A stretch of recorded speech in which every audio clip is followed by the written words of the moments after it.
जय मसीह के सभी को। परमेश्वर आप सभी को आशीष दें। ये वीडियो मेरे channel from rebel to redeemed पे मेरा पहला वीडियो होने वाला है और मैंने सोचा कि इस पहले वीडियो की शुरुआत मैं अपनी टेस्टमनी से करूं। मेरी टेस्टमनी जिससे आप देखेंगे कि कैसे परमेश्वर ने मुझ जैसे एक भटकी हुई भीड़ को, एक बिगड़े हुए लड़के को बचाया, अपनी ओर फिराया और मार्ग, सत्य और जीवन से परिचित कराया। तो मेरा नाम विक्रम सिंह है। मैं एक पंजाबी फैमिली में पैदा हुआ। मेरे दादाजी, नाना जी ये सब गुरुद्वारे में ग्रंथी थे, पाठी थे, ज्ञानी थे। इन सभी लोगों को क्रिश्चियनिटी से दूर दूर तक कोई लेना देना नहीं था और मुझे भी क्रिश्चियनिटी से कोई दूर दूर तक कोई लेना देना नहीं था। लेकिन ये परमेश्वर की मर्जी थी, क्योंकि परमेश्वर का वचन कहता है कि मैंने तुझे तेरी माँ के गर्भ में से ही चुन लिया है। भले ही मैं सिख फैमिली में पैदा हुआ, लेकिन मेरी मंजिल मसीह यीशु थी और इस बात को समझ पाने में, इस बात को जान पाने में मुझे बहुत वक्त लगा। तो पहली बार मुझे मसीहियत के बारे में मेरे दोस्त मनीराज के द्वारा पता चला। वो मुझे चर्च लेके गया, जहाँ उसने मुझे प्रेयर होते हुए दिखाई, उसने मुझे बाइबल दिखाई और वहाँ से उसने मुझे न्यू टेस्टमनी, जिसे हम हिंदी में नया नियम कहते हैं, उसकी किताब दी। मैं बहुत एक्साइटेड था कि कुछ नया सीखेंगे, कुछ नया पढ़ने को मिलेगा। लेकिन वो एक्साइटमेंट बहुत ज़्यादा दिनों की नहीं थी। मैंने नया नियम की उस किताब को अलमारी में रखा और वो वहीं पड़ी धूल खाती रही। लेकिन परमेश्वर तो परमेश्वर हैं। उन्होंने एक बार पुकारा, मैं नहीं समझ पाया। और जैसा कि हम जानते हैं कि परमेश्वर 1, 2, 3 जितनी बार उनका जी चाहे उतनी बार वो पुकारते हैं, और वैसा ही कुछ मेरे साथ हुआ। मैं क्रिश्चियनिटी को जानता नहीं था, पर एक खिंचाव शुरू से था। मुझे क्रिश्चियनिटी के लॉकेट्स, क्रॉस के लॉकेट्स पहनना बहुत पसंद था और मैं शुरू से ही बड़े बड़े क्रॉस के लॉकेट्स पहन के घूमता था। मेरे दोस्त हंसते भी थे कि खुद तो तू दुबला पतला सा है और इतना बड़ा क्रॉस का लॉकेट पहना हुआ है, और मुझे फ़र्क नहीं पड़ता था। मुझे वो क्रॉस के लॉकेट पहनना अच्छा लगता था। लेकिन मैं फिर भी क्रिश्चियनिटी को नहीं जानता था, परमेश्वर की पुकार को नहीं सुन पा रहा था। लेकिन फाइनली परमेश्वर ने मुझे अपनी ओर पुकारा, और जब मैं पहली बार अपनी वाइफ प्रीति से मिला, तो हमारी पहली मुलाकात में ही उसने मुझे बताया कि मैं जीसस क्राइस्ट को मानती हूँ, मैं क्रिश्चियनिटी में बिलीव करती हूँ। तो क्या आपको हमारे रिश्ते से किसी भी प्रकार की कोई प्रॉब्लम होगी? और न जाने मुझे क्या सूझा। मैंने कहा, ये आपका बिलीफ है, आप जिसे मानना चाहें आप मान सकते हैं, मुझे इससे कोई ऐतराज़ नहीं है। और शायद ये परमेश्वर की मर्जी थी कि मैंने ये जानते हुए भी कि प्रीति क्रिश्चियन है, मैंने इस रिश्ते को हाँ कहा। और वहाँ से ही शायद शुरुआत हुई एक नए जीवन की। लेकिन मैं आपको बता दूं सभी साथियों कि शादी के बाद भी मैं भटका हुआ था, और बल्कि यहाँ तक कि मेरी वजह से कहीं ना कहीं प्रीति भी भटक गई। वो भी मूर्ति पूजा, मंदिरों, गुरुद्वारों में जाना उसने मेरी वजह से शुरू किया। हमसे काफ़ी गलतियाँ हुई, लेकिन परमेश्वर हमसे सदा सदा के लिए प्यार करते हैं। परमेश्वर ने हमें एक और मौका दिया, और ये तब की बात है जब हमारी शादी के बाद कोरोना आया। कोरोना, जैसे कि आप सब जानते हैं, कि एक बहुत ही भयावह समय था, बहुत ही भयानक दृश्यों को हमने देखा। और उसी कोरोना समय में हमने अपने साले नीरज को भी खो दिया। वो भी उस समय की चपेट में आ गया।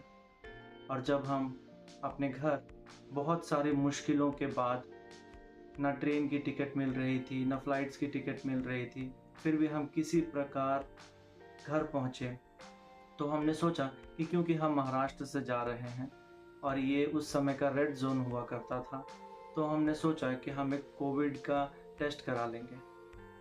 और वो टेस्ट में मेरी वाइफ प्रीति का रिपोर्ट नेगेटिव आई और मुझे उन लोगों ने कोविड पॉजिटिव डिक्लेयर कर दिया। और ना सिर्फ कोविड पॉजिटिव डिक्लेयर किया, मुझे घर से उठा कर लेकर चले गए और वहाँ उन्होंने मुझे क्वारंटीन सेंटर में रखा, जहाँ कोरोना के एक्चुअल केसेस थे। बीमार लोग मेरे आसपास खांसते रहते थे, मेरे आसपास घूमते रहते थे और हर दिन मैं अपनी आंखों के सामने मौत को नाचते हुए देख रहा था। मुझे डर लगता था कि आज नहीं तो कल मुझे भी कोरोना हो जाएगा और मेरा भी अंत वही होगा जैसा कि बाकी सभी कोरोना पेशेंट्स का हो रहा। लेकिन धन्यवाद करता हूँ मैं परमेश्वर का कि उस वक्त हमें हमारे पास्टर हरदीप के बारे में पता चला। प्रीति की एक मासी ने बताया कि पंजाब में पास्टर हरदीप हैं और क्योंकि प्रीति क्रिश्चियनिटी में बिलीव करती थी, इसलिए उसकी मासी ने उसे प्रार्थना करने के लिए कहा। प्रीति ने पास्टर हरदीप को फ़ोन लगाया, सारी बातें बताई और पास्टर हरदीप ने प्रार्थना की। और मेरे पापा जो उस वक्त कलेक्टर ऑफिस के और हर सफल कोशिश करने की कोशिश कर रहे थे कि किसी भी प्रकार में अपने बेटे को इस क्वारंटीन सेंटर से निकाल लो, कहीं ना कहीं परमेश्वर के चरणों में की गई उन प्रार्थनाओं की वजह से मेरे पापा की भागा दौड़ी भी सफल हुई। तो मैं परमेश्वर का धन्यवाद करता हूँ। लेकिन बात यहाँ नहीं खत्म होती। हम फिर भी भटके हुए थे, हम फिर भी परमेश्वर की महिमा को नहीं समझ सके और फिर जीवन वैसा ही चलता रहा। हम परमेश्वर को फिर भूल गए।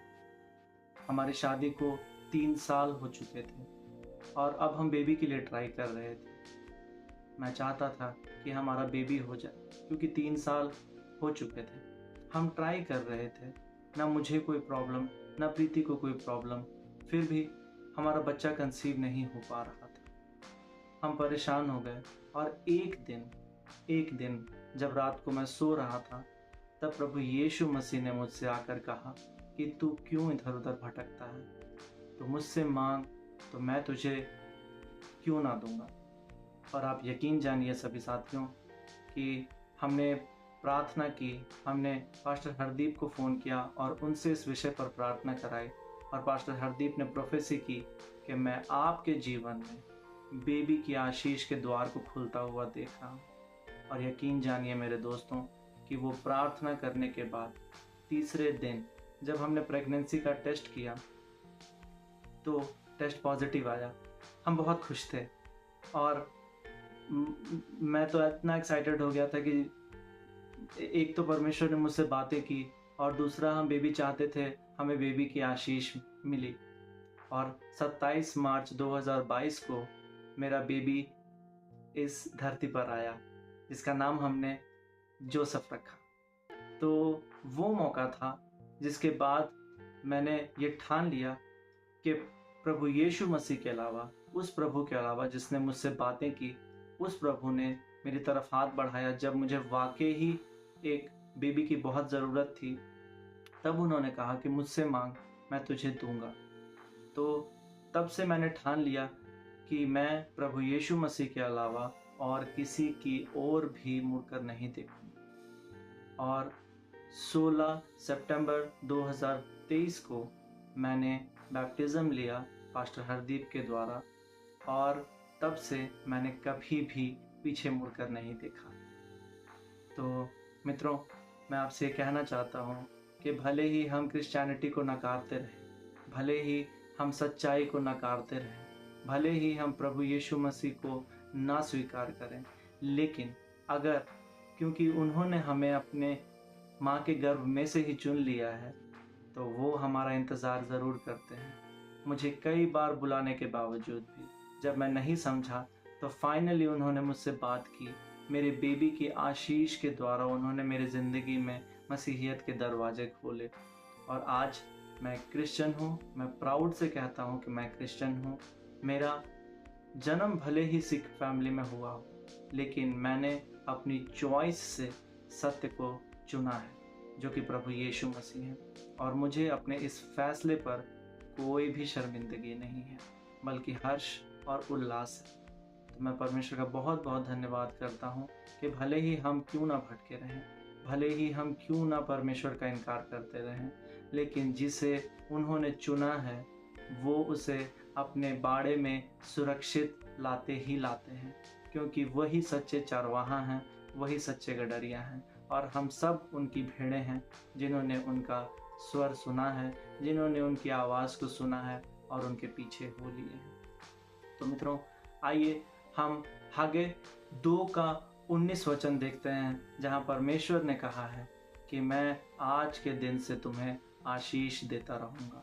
तो मित्रों, जितने भी लोग ये वीडियो देख रहे हैं, जितने भी लोगों तक ये वीडियो पहुंच रहा है, मैं सभी के लिए परमेश्वर से प्रार्थना करता हूँ कि ऐ मेरे खुदावन, आपने जो हागे की किताब में 2 अध्याय और 19 नंबर वचन में ये कहा है कि आज के दिन से मैं तुम्हें आशीष देता रहूँगा, उसी प्रकार मेरे पिता परमेश्वर, जो भी ये वचन देख रहा है, जो भी ये वीडियो देख रहा है मेरे पिता परमेश्वर, जिस तक भी ये वीडियो पहुँचे मेरे प्रभु, जो भी इस टेस्टमनी को सुने मेरे पिता परमेश्वर, आप मेरे प्रभु आज के दिन से मेरे खुदावन उन पर आशीष करना मेरे प्रभु। और जिस प्रकार मेरे पिता परमेश्वर आपने मुझको, अपनी भटकी हुई भीड़ को अपने बाड़े में सुरक्षित मौजूद किया मेरे पिता परमेश्वर, उसी प्रकार मेरे प्रभु आप अपनी हर एक भटकी हुई भीड़ को मेरे पिता परमेश्वर अपने बाड़े में अपने पंखों की सुरक्षित छाया में इकट्ठा करें मेरे पिता परमेश्वर, ताकि हर कोई बचाया जाए मेरे प्रभु जी।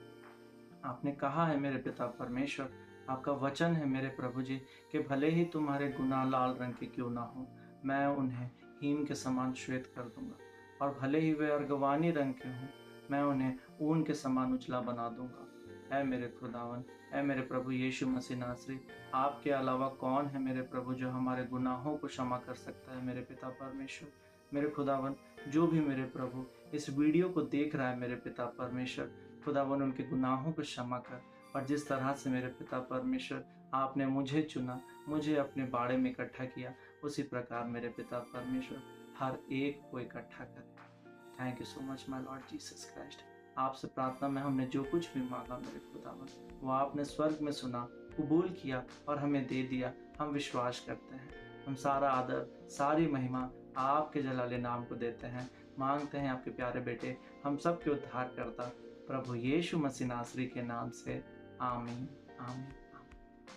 Thank you so much. जय मसीह की सभी को। परमेश्वर आप सभी को आशीष दें। इस वीडियो को ज़्यादा से ज़्यादा शेयर करें, ताकि और भी लोग बचाए जाएं, और भी भटकी हुई भीड़ें सत्य मार्ग और जीवन को जान सकें। और इस चैनल को सब्सक्राइब करें, ताकि मैं और भी नए नए वीडियोस आपके लिए लाता रहूं, परमेश्वर के वचनों के द्वारा आपसे बातें करता रहूं, और हम सब परमेश्वर के उस आज्ञा का पालन कर सकें कि तुम सब मिलते रहो, संगत करते रहो और वचनों को एक दूसरे तक पहुंचाते रहो। Thank you so much. जय मसीह की। God bless you all. परमेश्वर आप सभी को आशीष दे।